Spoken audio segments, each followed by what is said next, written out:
Okay, just about set up. There we go. I am back in Hannah's Daydreams book, and I am loving the book. Just saying, lots and lots of fun pages. There's a video YouTube on this. I believe it's the one just before this one. But anyway, what I'm going to be working on, well, I did work on this one on my own, and I thought, oh, I should have done something with light for y'all. So that's actually what I'm going over to work on today. It's actually night here, but you'll get this in the morning. So it's going to be this little lamp.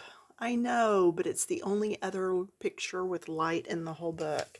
Now, I am still using the CastleArts pencils. They are the soft touch. They are not the golds, okay? I could not do that all at once. And here are the numbers I am using. 02, 03, 04, and 75. So that's primrose yellow, golden yellow, cadmium yellow light, and cadmium yellow deep. You're going to see as we go along that the colors are going to be a very light, light, medium, dark. Okay, so that's mainly what you want to do when you're pulling your colors to do light. And let's see if we can get any bigger. Yep. Okay, there we go. So what I'm going to do is I'm going to start with my darkest color and come right around here. You actually get your deepest glow right next to where that light is, right? Okay. And then as it goes outward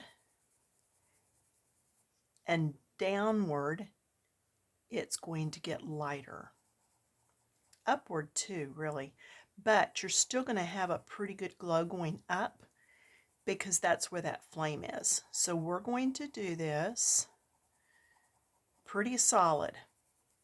And then here, I'm going to get lighter. Same pencil. Okay. So I got more solid coverage here and here, and then lighter as I went out and down. Now, because this is closed in glass,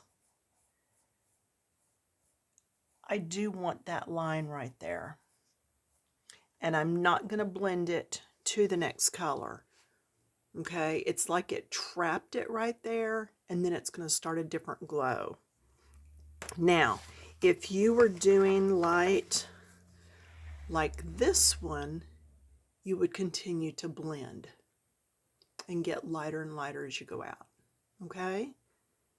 And I didn't put the deepest dark right there because it was already just going. There wasn't glass or something to stop and do that reflective light.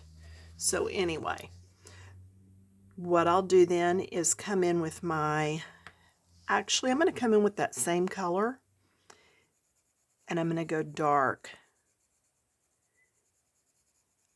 right up next to it, and then get lighter as I come out.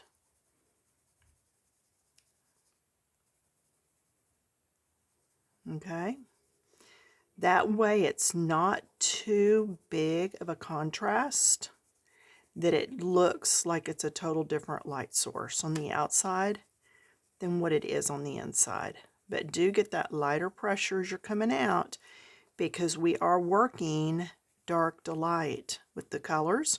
Normally I go light to dark, okay?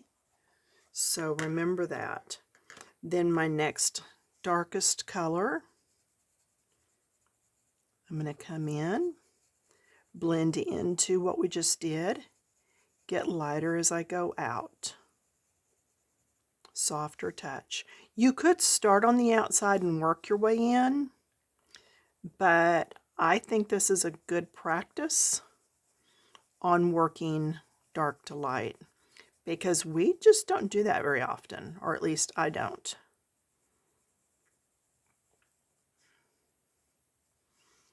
All right, then my next lighter color, getting lighter as I go out.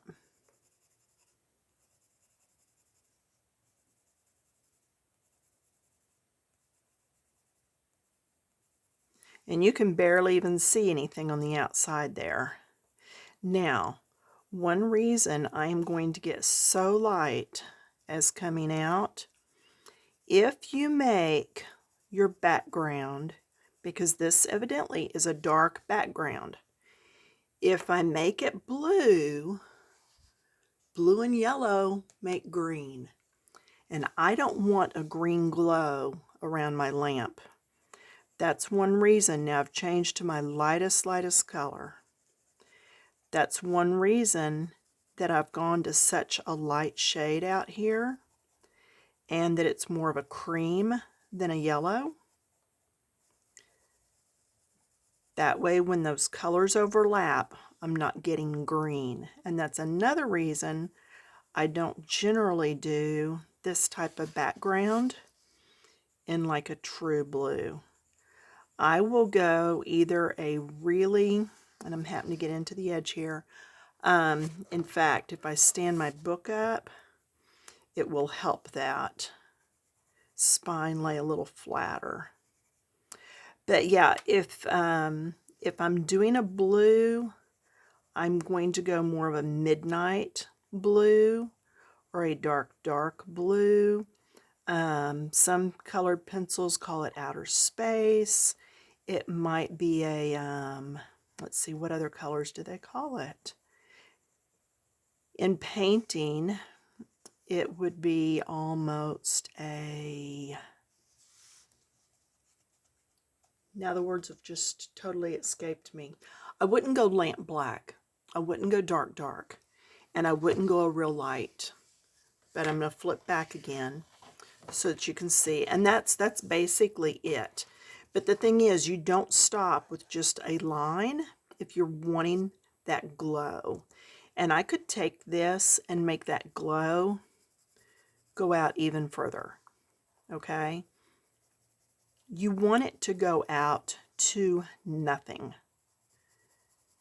And that way, wherever that overlap is, you don't get a lot of weird looking colors. It just kind of disappears. And that's what you're striving for. At least that's what I strive for when I'm doing it. Okay, let's go back over and look at this one again. So see where my overlap is. You can see I let it get splotchy with, and I actually used purples. That's not blues. These are actually purple. Okay, you can see around in there. And I made the color from the purple go from deep, lighter, and then the lightest shade right here. And I barely overlapped with that yellow. And in doing so, you can see it did not turn green. So just be careful when you're overlapping your colors, okay? You don't want it to turn green on you, because we're not trying to make the foliage. We're trying to keep it as a sky or a background. And see, this looks like water down here, and this teapot is their submarine. Okay? So as I keep that in mind, I will probably do this in some sort of maybe teals. I may use blues, but then I will have to go to different shades to do that night sky. And then probably gel pens to do these stars. Okay, so yeah, I mean, that was a very basic, simple video. Sorry it wasn't any longer, but I don't want to waste your time if you get it. If you have more questions about light, post them down in your comments, and I will try to address those, even if it means finding another page somewhere or making it my own and drawing some light for you. Same thing happens with windows. When you're doing a window and there's a base to the window, then the light's going to come out and it's going to hit around the sides. But if the base is extended, then right under the window will not have light, because see where my hand shadows? That light would come possibly down below that, if at all. Okay, so those are just things to keep in mind. And we'll try to do some more videos on light. I've got some. If you're a follower or subscriber, you can go to my main channel here and just look up lights, you know, lamps, light source, anything like that, and hopefully those will pop up for you, because I've got a ton of videos, y'all. So go search back through my archives and see what's in there. But anyway, yeah, I'm really enjoying this book. So for now, that's it. Hopefully I'm going to get some thumbs up, some new subscribers, followers. Yeah, I'll talk to you in a few more days. Bye.